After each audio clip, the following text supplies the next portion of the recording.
Welcome, everyone, to some joyful noises. I am your host, Christian Ashley, one of several hosts of the show itself that doesn't have a host. And that's one of the fun things about this. So we've had multiple people from different backgrounds, different parts of the Anazao Ministries podcasting network do this. I just happen to be one of them. If you're interested in who I am, well, we'll get to that in a second. But first, like we said, we don't have a host for this show. We have the occasional guest come on and release episodes as we feel led to talk about music, its impact on our lives, and whatever else happens to be on our mind at the time. This is not strictly a Christian music only podcast, but for me at least, that's going to be my main focus, unless you've been reading the title of today's episode, because I'm making an exception. And it's not that I never want to talk about, worldly music or what have you, but like my main focus is always going to be on Christian music. That's typically what I listen to the most. But this one, it just got to me. And if you don't know what we're talking about today, well, I'm going to introduce it to you. We're going to be doing the third volume opening of Rwby, When It Falls. Now, I am super stoked about this song, but I did promise to talk about myself. For anyone who didn't hear the first episode, it's your first time hearing my voice. This may also be on Systematic Geekology as well, so you may be very familiar with my voice and tired of it. But for those who don't know, like I said, I am on Systematic Geekology.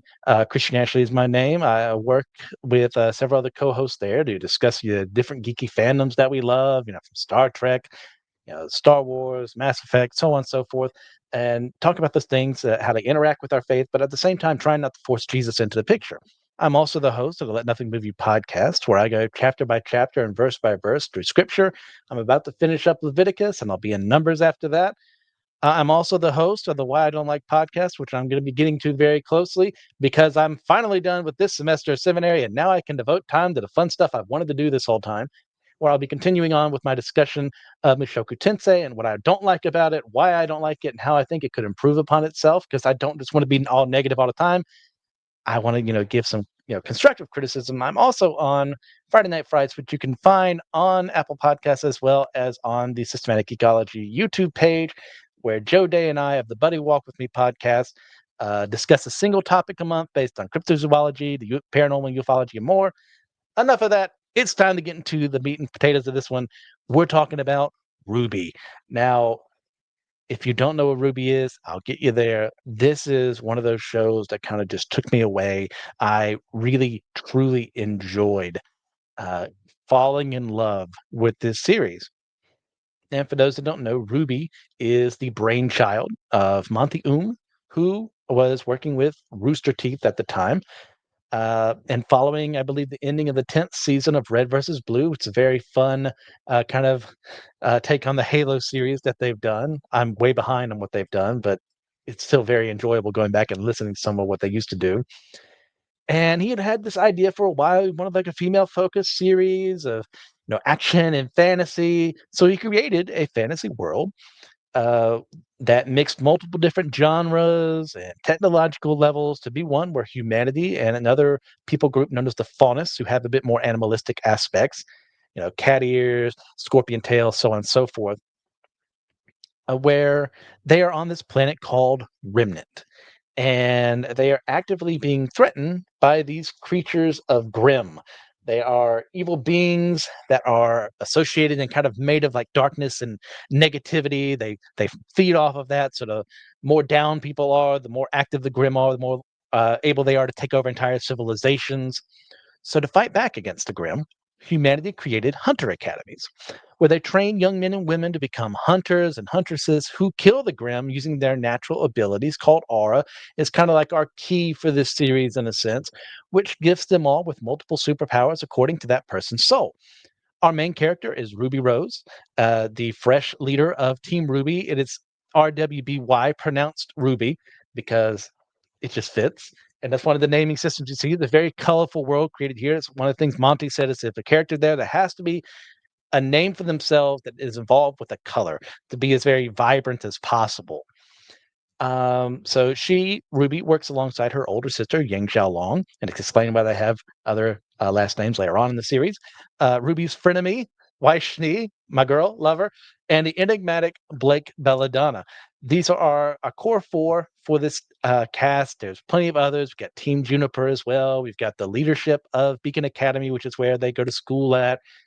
We've got the different hunters that they'll interact with, the people from across the entire world that they interact with, and the enemies they meet along the way. This is currently at 9 volumes, or what will be in other things called a season. Every season of Rwby is essentially a long movie or mini series. It's about a length of anywhere from like 2 hours to 4 hours. So one of those things, hey, you want to sit down and watch something, you can't go wrong with some Rwby. Now, there's certain things along the way you can go wrong on, but that's that. Um, as of this moment, we have no official news, I believe, on Volume 10. Unfortunately, as a result of Rooster Teeth as a company, as it kept shooting itself in the foot by, making some bad deals and mistreating its employees horrendously, I might add, they started losing money. And the rights for Rwby were then bought by Viz Media, who has welcomed the franchise with open arms. So there appears to be hope for more volumes to be made, hopefully by better writers who don't pander to the wrong kind of annoyingly vocal fans who make regular fans look like spiteful and hateful people when they don't get what they want, even when what they want has nothing to do in reality. But I digress. Now, I don't remember the first time I ever heard about Rwby. I want to say maybe because I was watching Red versus Blue, I might have heard something about it at that point in time, or maybe something on Reddit. Like I really don't know, but I do remember when I first started watching it. As I was scrolling through Netflix one night and happened upon it, and I saw the art and the description of the plot, and I was like, man, okay, I'll give that show a shot. And I haven't regretted it since. Even as I've mentioned, with some lackluster writing and decision making done in later volumes, it's still worth the experience. The beginning volumes, in my opinion, are where things are the strongest. Some of that would be because of the influence of Monty I'm not saying they lost their way, because unfortunately Monty did pass away. I can't remember exactly what it was, but it was something just unprecedented, something that no one was expecting to happen. And he had some notes left behind for Rwby as a whole. So carrying on that legacy, I don't begrudge anyone. That's huge. Like having to pick up the pieces left behind after the main creator is gone and then continue that. I don't begrudge them that one bit. So I do begrudge certain choices they make, but that's that. So hopefully, if you're listening to this and don't know what Rwby is, then I've at least convinced you to check it out because it does deserve it. Like I may, gripe and complain about certain things, but at the end of the day, I love this series. It means a lot to me. I'm very happy to see it thrive. I'm very happy to see it continue. I love these characters. I love the world building that is done here. I love seeing what they're gonna do next with them because there's just so much fun that can be brought out of a series like this. And yeah, so real quick, like I tend to do, let's do some song stats and trivia. Not too much today. I couldn't find too much on this. Not a lot of people have written on it that I've seen. And if they did, I completely missed it. So that's on me if that's true. But this is written by Jeff Williams and sung by his daughter, Casey Lee Williams, who has a very wonderful, brilliant voice. I love listening to her sing. When It Falls, like I mentioned earlier, is the opening to the third volume of Rwby. And an instrumental version is also used later on in the episode Battle of Beacon. So let's get into the song proper. And for those who haven't heard me do this before on some joyful noises, I will not be singing the lyrics. I don't hate you. But if I did, I would definitely be singing it, and you could hear my terrible, not very melodious voice doing so. But for your sakes, and for my sake, that I don't have to listen to this because I will be listening to it later on, I'll just be reading them spoken verse and stopping every now and then whenever I decide to. Maybe reds like roses. Maybe it's the pool of blood the innocents will lay in when in the end you failed to save them. Now, I know there are some people out there right now is like, Christian, I know who you are. You're a very hopeful, optimistic person, and you've misjudged me. I'm an optimistic pessimist. But like, you're starting a song off like this, and you love this song. You love this show. Yes, because it doesn't end here is one thing, but because it is deserved. I am someone I despise downer endings, not as a whole, but when they're not. deserved or when they're just cruel for the sake of being cruel. I despise Chinatown, for instance, a terrible movie, one I want never to watch again. It's just like, oh, the world sucks and you can't do anything about it. Well, screw you. You wasted my time because you can do something about it. And it's that hopelessness that is into the world that allows things like what happens in that movie to continue. But in this show right here specifically, the dark and dreary lyrics we're going to be hearing through the rest of this song make sense because people got proud. People got a little too haughty for themselves, started thinking that they were the best of the best, that nothing could go wrong under their watch. And there's also that hopeful, youthful optimism that happens in this show that gets destroyed by volume three. And that this is kind of foreshadowing here because the red here is referring to Ruby Rose. Her main image song, essentially, for this series is, Red Like Roses. And there's two of those, part one and part two. And Ruby, you meet her off at the very start of the show. She's very vibrant and joyful and happy and just wants to be like the best of the best. She wants to become the best huntress in the world. It's like Naruto wanted to become Hokage, or Goku always trying to win a fight. Like she's got that sense of I'm going to be better. I'm going to be the best, and that's part of engaging with what's about her. And as she grows,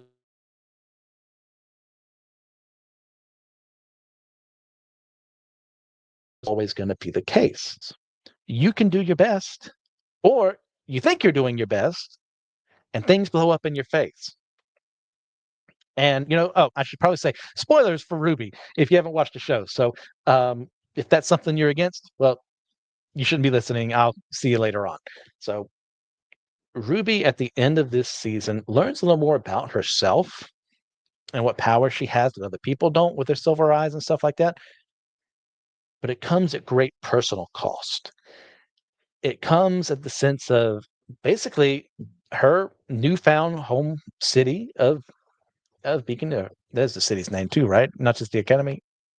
Vale is the area. I'd have to look it up again. But gets overrun in certain parts by Grimm, who have been brought in by forces working against them, working under, we find in this volume as well, the leadership of a woman named Salem, who wants to destroy everything around her for unknown reasons at this point in time. We find out in later seasons that she just kind of an omnicidal maniac in certain respects. So there's that. But for Ruby herself, it's learning that just because, and opposing to the last volume's opening song, Time to Say Goodbye, where it's very hopeful. It's like, we're going to go out there and do something. We're going to make a difference in the world, which I love that song too. But to see them back to back, you definitely see we were being led into an area. Okay, you think this is where you're going, but your expectations are subverted in a good way, not in a terrible way, like certain modern media tend to do, but in a way of you thought you were expecting one thing, something else came out, and the end expectation here of reality is that people are dead because you weren't good enough because you thought you were already good enough, and now you have a huge responsibility to make things right. And for her, that's part of her personal growth that sometimes is handled well by certain writers, sometimes not. Now, next part of the song itself, their dying eyes are wide and white like snow, and now they know the cost of trusting you's obliteration. This one is a gut punch as well. Because I was listening to the opening song as I'm going through watching Ruby Volume 3 at that time. Is okay, it's a little dark, but we'll make it. And no, that's not what happens. Like, certain characters make it out alive, but not like you expected. There's a personal cost. And one of these characters is Weiss, who is one of my favorite characters in the show. I mean, Pyrrha and Crow probably have her beat overall, but out of the core four of our main cast here in Ruby, yeah, she's my favorite out of them.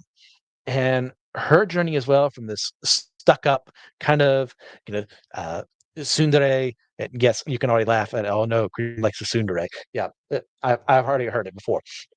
Kind of Ice Queen kind of persona into someone who's learned to trust her friends, to listen to them, to give them advice, to listen to when they give advice, to trust in the leadership of Ruby, who she didn't care for because Ruby's like carefree and Weiss is very strict and regimented, comparatively speaking. And even with her own growth, she wasn't good enough.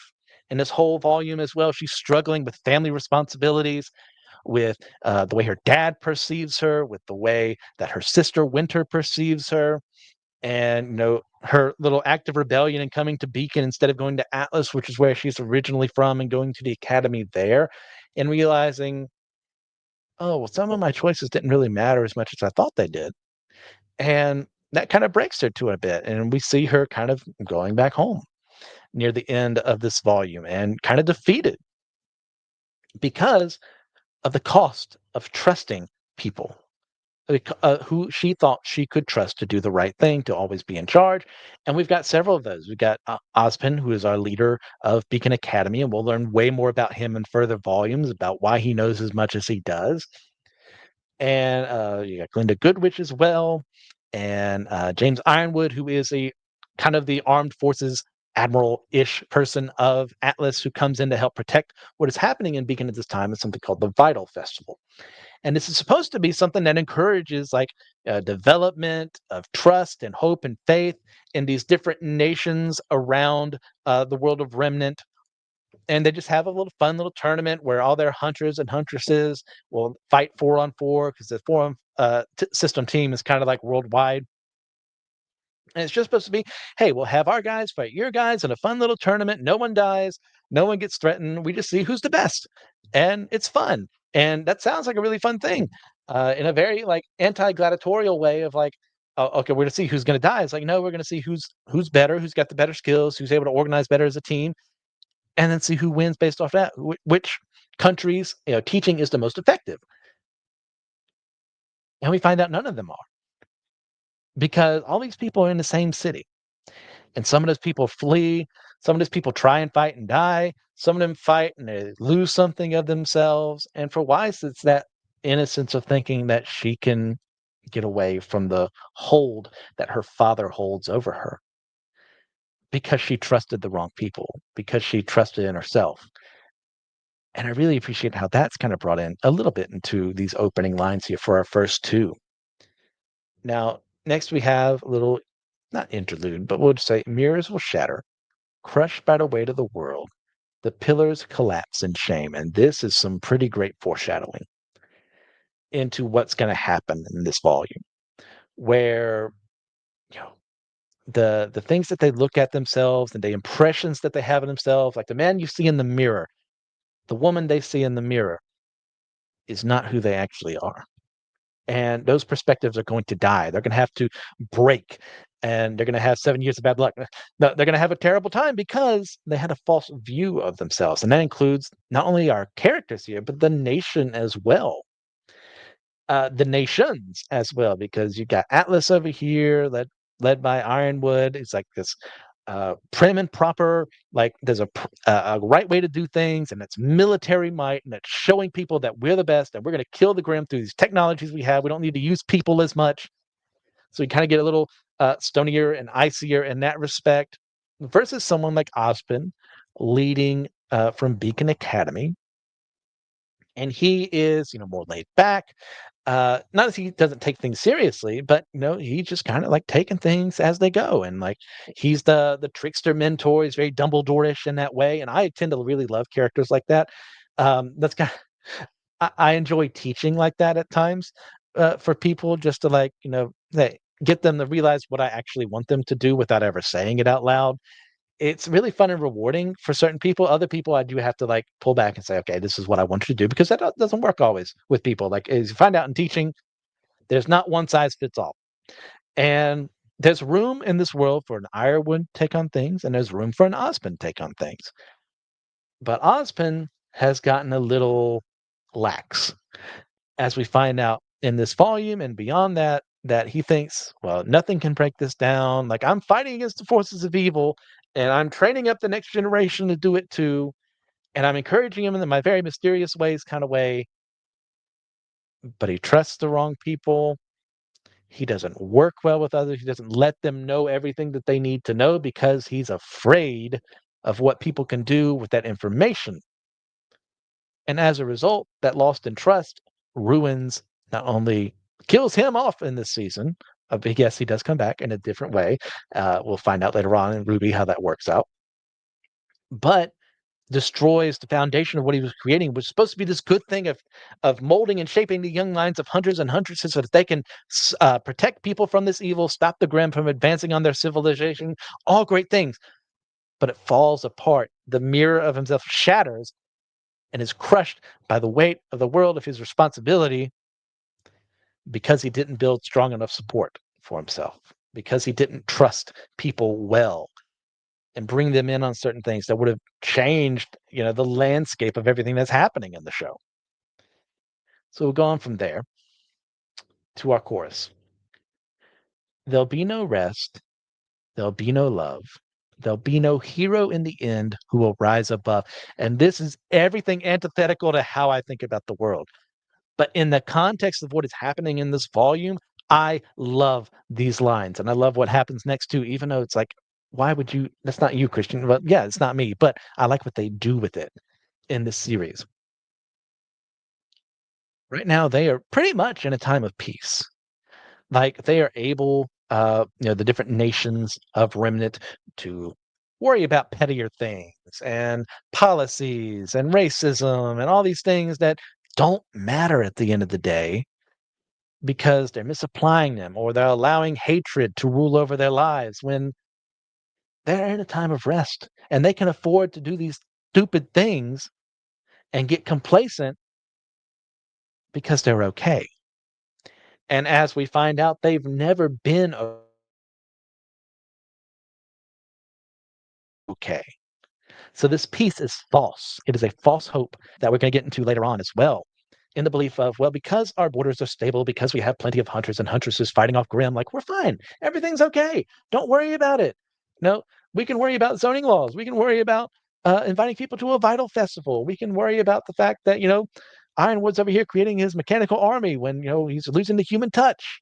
Sure, those are fine if the things out there aren't as bad as they are and aren't actively attempting to destroy what you have. And not to get all, Baptist on you, but that's kind of how sin works in our own lives as well. Is that idea of we're fine, we're at rest. I don't need to worry about anything. And then that's when it hits us. That moment of, oh, well, because I wasn't preparing myself, because I wasn't being vigilant, I fell into that sin never said I would, or I said that thing to that person I never would have said if I was just thinking correctly, if I was just thinking with a more critical mind. And that's one of the tragedies of the show. Like this volume, I would argue, is a tragedy.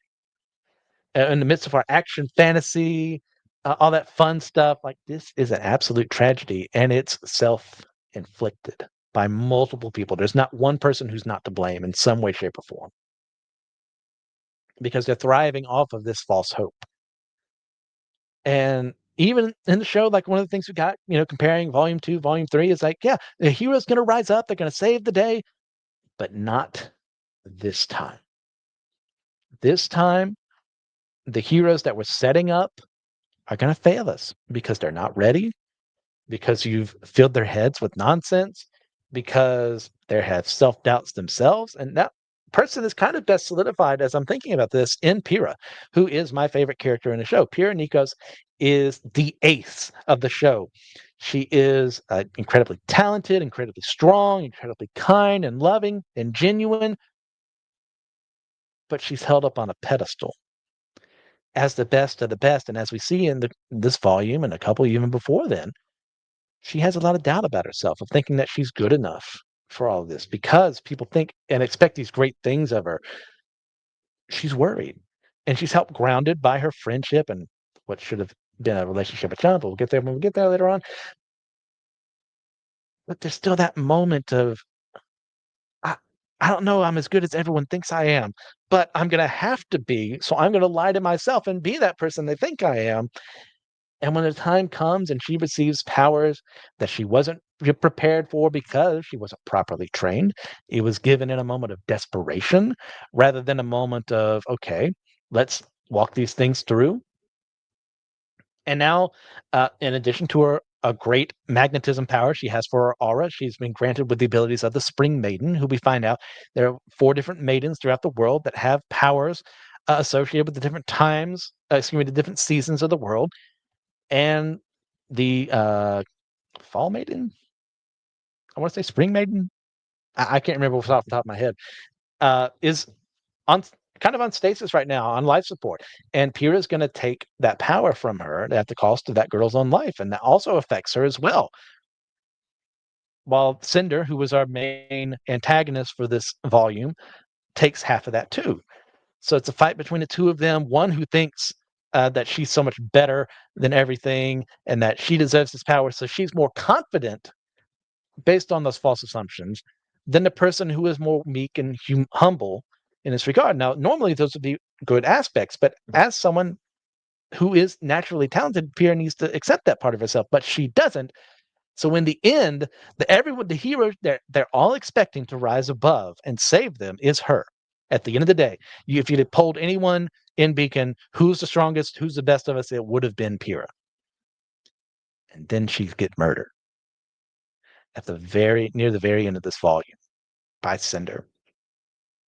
And the powers that if she had just trained better on, if she had time to develop them, they're gone and taken by Cinder for herself. And that leaves us with no hero in the end who will rise above.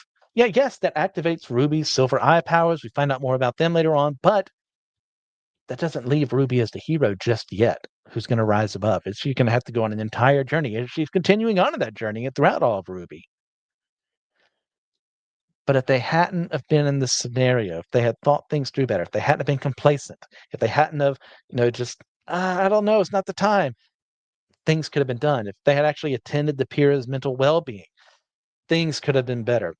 There's always a joke. There are no therapists. That's one of the favorite TV tropes out there. Yeah, there are no therapists here, and because of that, well, you got screwed over. And all those things combining together make the perfect storm of destruction that leaves an entire city that used to be like the bastion in this side of the world of freedom and safety and all that devastated. I will continue on to the chorus. And when it ends, the good will crawl. The shining light will sink in darkness. Victory for hate incarnate. Misery and pain for all when it falls. Now, if you want your very emo music right here, you got it. Because this is bleak, but it's deserved. Once again, for all those things I talked about earlier, this light in the darkness that is these 4 main capital cities, one of them is gone. And one of the things they talk about in the show is that they have these towers that connect the different countries to each other. And if one of them falls, they lose communication with the rest. And that's precisely what happens here. Is that what used to be not a unified world, but one closer to that, loses that. And now they're stuck in darkness as well. They're unable to get to where they need to go. They're wondering what happened here. All they've got to go is speculation. One of the last things they saw was Pyrrha, accidentally kill Penny, who's one of the people working with Atlas, who was created by them for that. So they saw someone who was supposed to be that hero do a very terrible thing. Not through her own fault, but because she was manipulated into doing so. And that affects her as well. I should probably have brought up too earlier. So what we're left here is that hate has won. It is their victory. And the good are just crawling on the ground in misery and pain because they fell. And it's completely and utterly deserved. There's hope out there. We'll get there eventually. But for right now, it's deserved because of their complacency, because of their false sense of hope and superiority. And placing our hope in falsehoods leaves us in misery and pain, leaves us falling and tripping over ourselves. That's exactly what happens here. I'll continue on. Swallowed by the darkness, soon the moon is bathed in black. The light of hope is taken. Discontent is the contagion. Here in this world, darkness is very scary because the moon has been blown up by unknown means. We find out in a later volume what happened there. But for them, there's not as much light. And if you go outside, creatures of Grimm typically are more active at night. So if you're out at night, you're probably seen as a criminal or something like that. So this is perfect when talking about who this is discussing to an extent, and that's Blake Belladonna, who we find in volume one is a faunus, a cat faunus. She hides her cat ears behind a bow because there's a part of her that knows that faunus just aren't accepted in everyday society. And that part of that is, humans fearing them, faunus fearing humans. It's a never ending cycle there.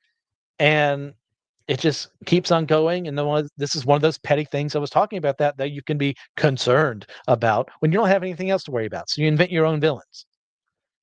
And the faunus have been made villains. And she used to fight with what was a terrorist organization. Actually, at one point in time, it wasn't, but then it got co opted by other people to become a terrorist organization. And she was on the more radical side of things, where she was destroying shipments, she was causing, uh, she was hunting down robots and stuff like that. Oh, it's fine. But then there came a personal cost to this, and people started dying, and she couldn't take it. So she abandoned that to become a huntress. It's one of the great parts of Blake's story arc is realizing, oh, I was at the threshold of becoming a very evil person, and then I stopped. And now I want to be better. Now I want to help others. And she has that light of hope there of, well, if I just go to Beacon and I find friends, I become a huntress, things will work out, but they don't. And near the end of this volume, she and her best friend Yang, are almost murdered by her ex, Adam, who is complete and utter garbage. And so happy when he dies later on. And she leaves everyone behind. Once again, running away from where she thought she was, and that kills her confidence. It kills, Yang's confidence as well. We'll get to her in a second. All because she doesn't communicate. And Blake has always been a terrible communicator because that's just not who she is. And as a result of that, like, she's swallowed by her own darkness in the midst of that part of the world she's living in being swallowed by darkness. So she goes back home. We'll find to Menagerie, which is where the faunists are living in another continent, because she was scared of telling the truth. She was scared of expressing her feelings, which thankfully is brought out of her by Son, but then they write him out of the show because of other friends. But that's that. But for her, like, this volume is like, oh, I guess it really didn't matter what I chose to do. Like, I was always just playing a game and I lost.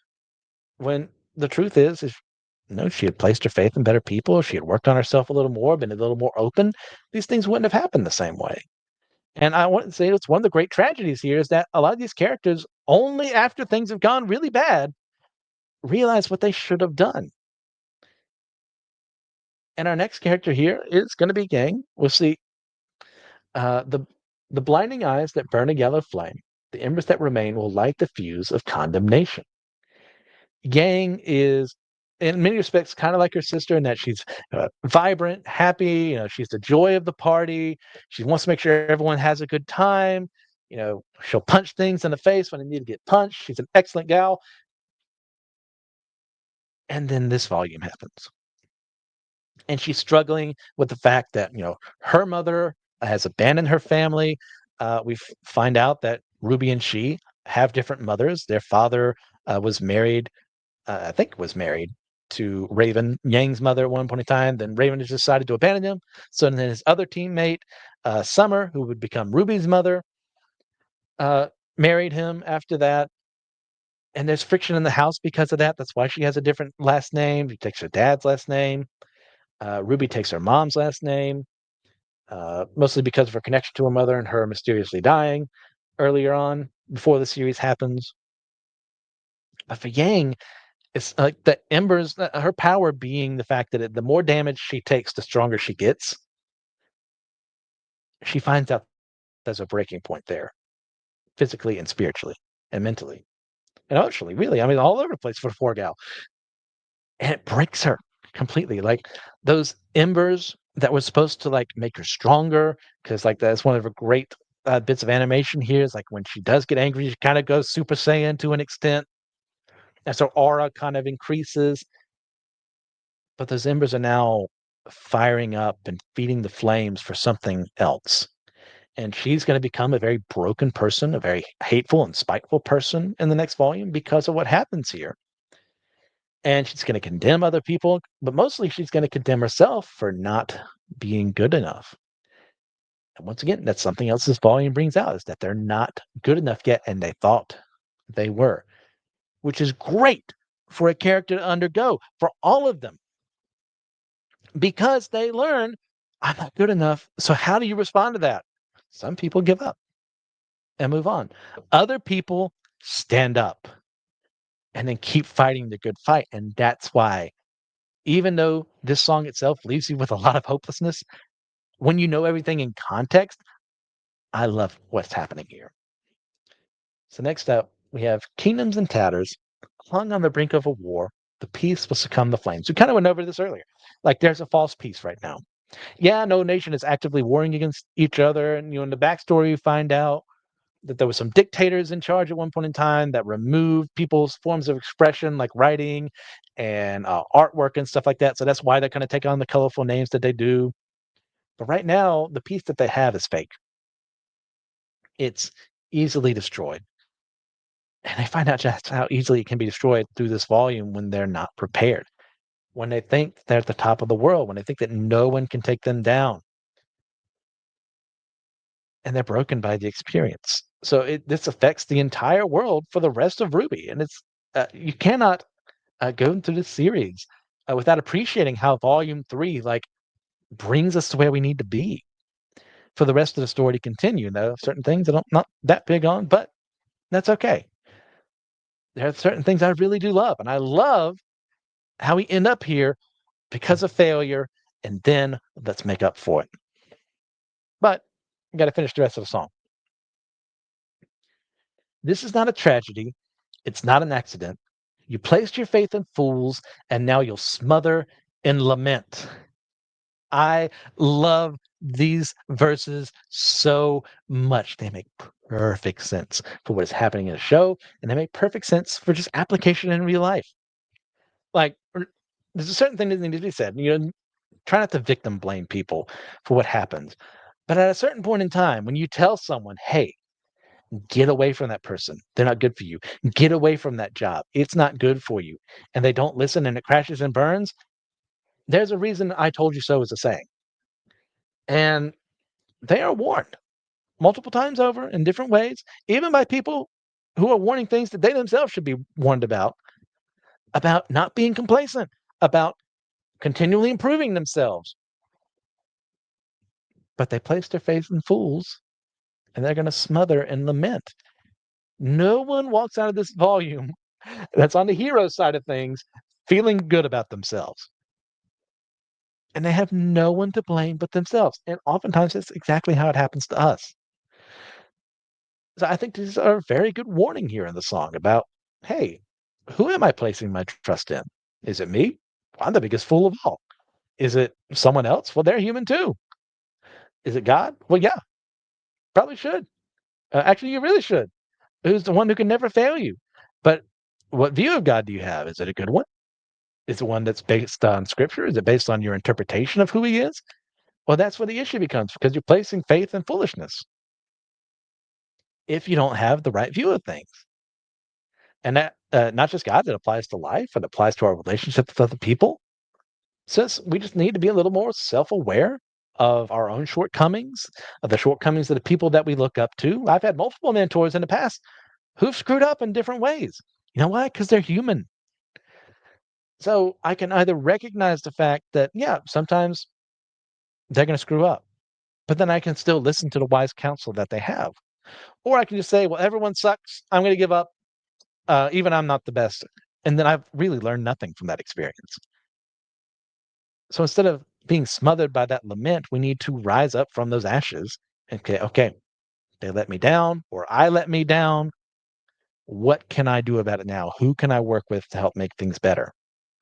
And that's how we kind of leave the volume here is through them, the remnants of Team Juniper, Jean and Ren and Nora teaming up with Rwby because they're going to go figure out what's going on here and they're going to fight against the people who destroyed their nation. That's great. And that's a hopeful ending. It's a wonderful ending for this volume. But the song itself is not over. So they play the part of allies, claiming peace their only goal. But once the fight for power starts, they'll eat each other whole. Their iron gloves point fingers, they'll wage a war of blame, and mankind will wilt in pain. It's part of what we talked about earlier. Sometimes the people in charge aren't as smart as they think they are, or aren't as clever as they think they are. Ozpin has many failures. Ironwood has many failures. He's the Iron Gloves pointing fingers because he wants to be in charge. He thinks Ozpin's being too um, casual, too lackadaisical, not active enough to actually solve problems. And when he's put in charge, you find out he's not up to the task either. So good points are made on both sides about having caution, or but also having an offensive side of things. But there's not a perfect merging of the two because there's a lack of trust, because they've let personal grudges and conveniences get in the way of things. And now mankind will wilt in pain because of their actions, because they didn't work together, because they weren't doing their jobs. So we get to repeat of the chorus. There'll be no rest. There'll be no love. There'll be no hero in the end who will rise above. And when it ends, the good will crawl. The shining light will sink in darkness. Victory for hate incarnate. Misery and pain for all when it falls. Such a beautiful song. Now, hopefully I've convinced you of that fact. And if I haven't, I'm sorry, I failed you, because this is my favorite opening song in all of Rwby because of what it means for the story, because it's exactly what happens when you place your faith in fools and they get what they deserve. I'm not happy about that. I'd hate that happening to me. I hate when it happens to other people, but it makes perfect sense. When you look at these things instead of where you're supposed to be, when you're not focused, we're not working on yourself and helping other people work on themselves, this is exactly where you end up, with death and destruction. Now, it doesn't automatically mean someone has to die, but it could mean the death of a friendship or the death of a coworker kind of relationship there, or what have you. That's why we need to be vigilant. That's why we need to be able to listen to wise counsel that's offering advice here, and someone else offering advice here, and then finding out which is the best answer, instead of choosing one because you like them more, or choosing one because they sound more eloquent than the other. Now, for those who don't know, our final segment of the show is called "Let's Exegete the Sucker." Now, you say, Christian, this is not a Christian worship song. How are you going to exegete this? Well, you underestimate my power, because I can do that whenever I want. Applicability is pretty fun. So I just have two for this for the sake of time. I could have done more. I chose not to for your sake and mine. But I'm going to talk about what happens when we fail to do our job. Now, I've got a couple verses here. Um, the first ones are from Proverbs 24:10-12. And the next ones will be Isaiah 1:12-17. This is Proverbs 24:10-12 in the ESV. If you faint in the day of adversity, your strength is small. Rescue those who are being taken away to death. Hold back those who are stumbling to the slaughter. If you say, "Behold, we did not know this," does he who weighs the heart perceive it? Does not he who keeps watch over your soul know it? And will he not repay man according to his work? Then we get into Isaiah 1:12-17. This is the NASB. When you come to appear before me, who requires of you this trampling of my courtyards? Do not go on bringing your worthless offerings. Incense is an abomination to me. New moon and Sabbath, the proclamation of an assembly. I cannot endure wrongdoings and the festive assembly. I hate your new moon festivals and your appointed feasts. They have become a burden to me. I am tired of bearing them. So when you spread out your hands in prayer, I will hide my eyes from you. Yes, even though you offer many prayers, I will not be listening. Your hands are covered with blood. Wash yourselves, make yourselves clean. Remove the evil of your deeds from my sight. Stop doing evil. Learn to do good. Seek justice. Rebuke the oppressor. Obtain justice for the orphan. Plead for the widow's case. Now I'm tying these versus into maybe red's like roses, maybe it's the pool of blood the innocents will lay in when in the end you failed to save them. There's more I could have done that, but for the sake of that, just those three. Let's start first with the verse from Proverbs here. If you faint in the day of adversity, your strength is small. A lot of people faint in Rwby Volume 3 here because they weren't as strong as they thought they were, or because they overestimated how strong they were. I don't think a single person out there in a fight, maybe Coco, uh, would be one person who was just as strong as they needed to be. But their failure results in death for lots of people. And they were taken away to the slaughter. And when they're going to have to make an account for what they did, multiple people are going to like talk against them, and the local government is going to worry about how that this was handled while they weren't doing much of anything either, by the way. But the scrutiny that happens as a result of this is well deserved. And that's why, when you're talking from God's perspective here about, oh, you say we did not know this would happen, uh, he's going to say, oh, okay.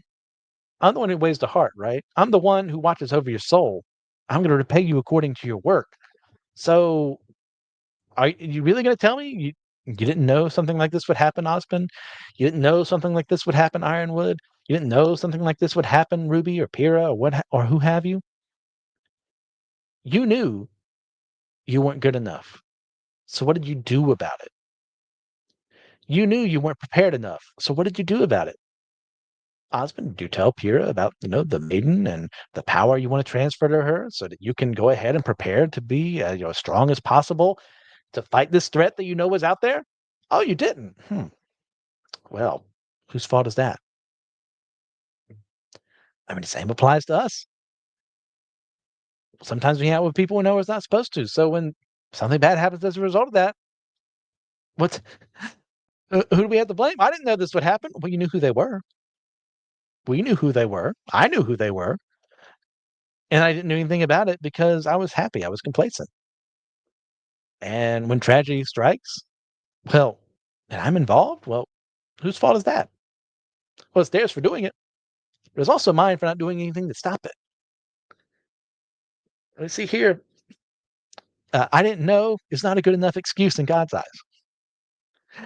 It's not a good enough excuse for them. Yeah, the cosmology is different in the world of Rwby, as we'll find out in later volumes. But I still take the opinion that if it exists out there in the multiverse, God made it. So if Ruby's out there, their false view of how the world was created is not true. But there's that. That's my little bit of fandom heresy for you today. But to go to the Isaiah verse, when you talk to people, say, "Hey, why are you coming before me?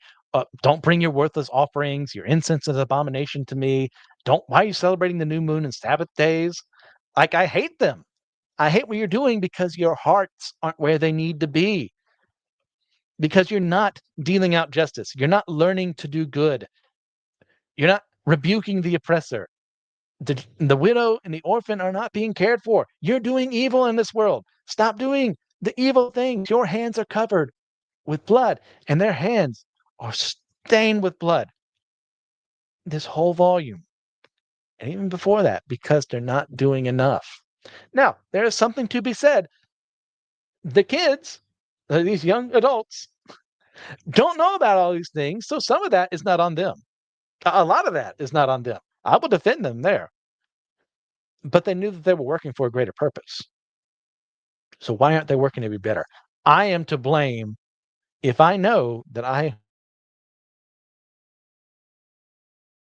out to someone in need or preparing to talk to someone new that is coming to church and I want to learn more about them and I don't bother to do my research on them and then I fumble the conversation. Well, that's on me, not on them.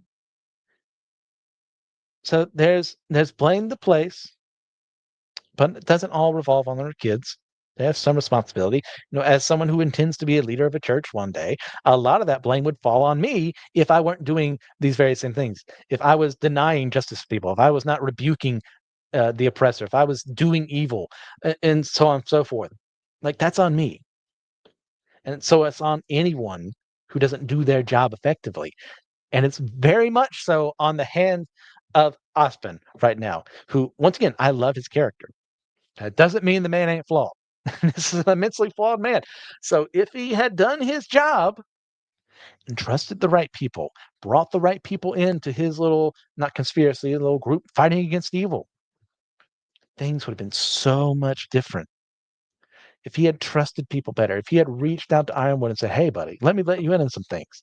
I see aspects of yourself I don't like, but maybe I can curb those instincts if you just know what's going on. Probably we don't end up where we're at. Peter probably lives. Beacon probably isn't destroyed. Or maybe it's done by other means. But they made it a lot easier for the people who were doing what they were doing by not working together well, by not leading well, by not uh, doing their jobs. And we, friends, we who are Christians, we who are gods, we have a job to do. And that is not to just sit all day and say, if someone else will take care of it. Now, other people are going to have different responsibilities. I'm not going to be out there in the missionary field. I'm not going to be the one leading worship. As noted here, I'm not a singer, but I do have a gift to teach, and I have the gift of mercy. So if I don't utilize those correctly, I'm the one to blame when someone is reaching out in pain and suffering and they just want to understand what's going on and I'm not there for them. That's on me. So I say that to every leader out there. If we're not doing our jobs, it's on us. Yes, there's a time to rest. Yes, there's a time to get away from things. Don't worry about that right now. We're talking about when you're active, when you're doing your jobs, do them well. Because volume 3 is what happens when you don't do your job well. And the last part of the exegeting today, we're going to talk about false hope.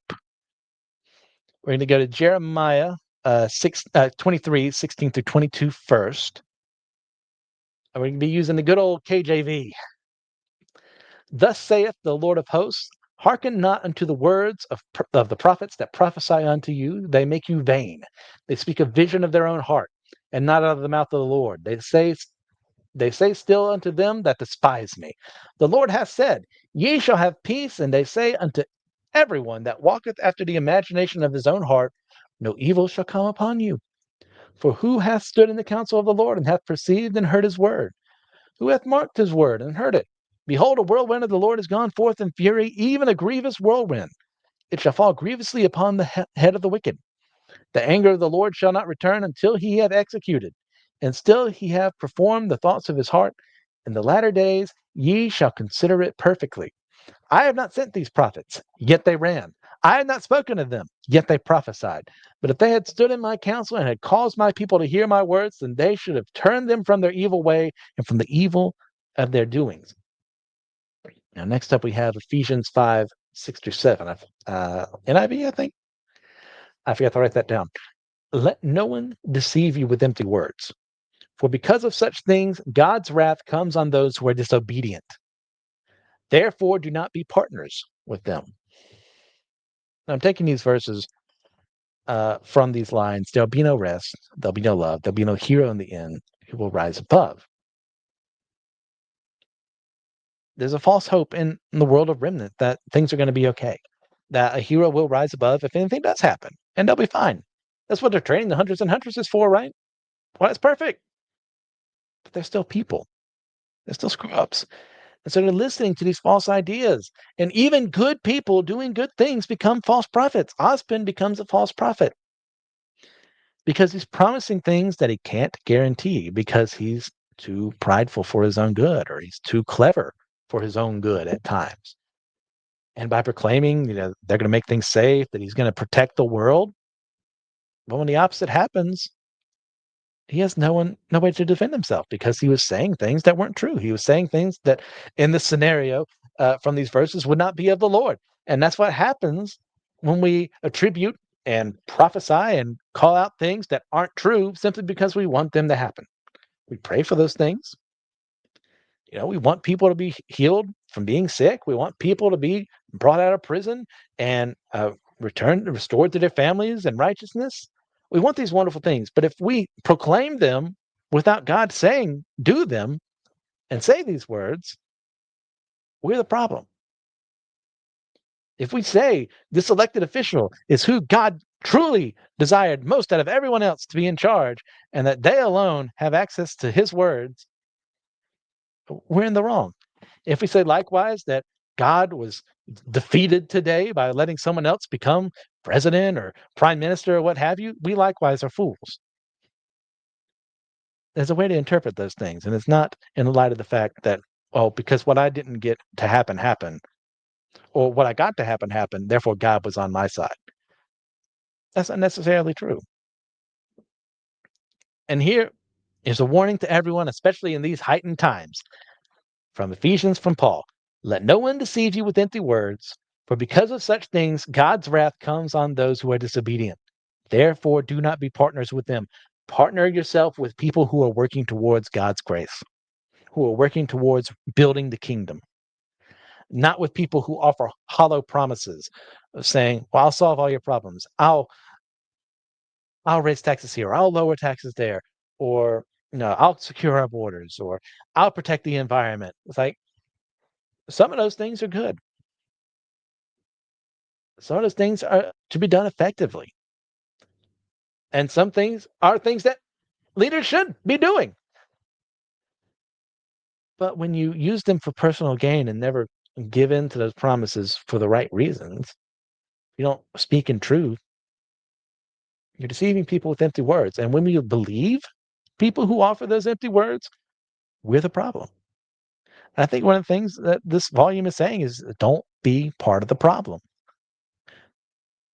There is a hero who should rise above, and that's all of us who are working together with God. Now, obviously, they don't intend that being a secular organization with secular beliefs, but that's what I see from this.